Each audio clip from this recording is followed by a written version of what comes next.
Camera on అయిందంటే ఆబ్వియస్‌గా కొన్ని సోకులు పడాలనిపిస్తుంది.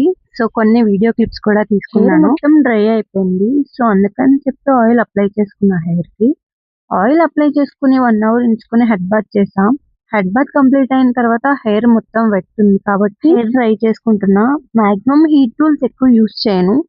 సమ్‌టైమ్స్ వాడతా. ఈరోజు ఎందుకో యూజ్ చేయాలనిపించింది. అందుకే యూజ్ చేశా హెయిర్ డ్రైయర్.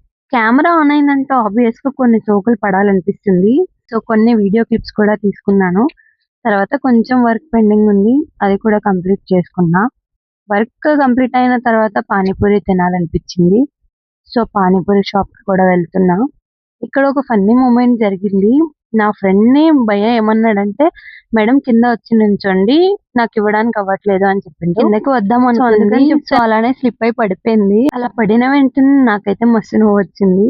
బట్ ఆ టైంలో నవ్వితే బాగోదు కదా! అయినా నవ్వినా. నేను నవ్వితే ఒక అర్థం ఉంది. తను కూడా నవ్వింది.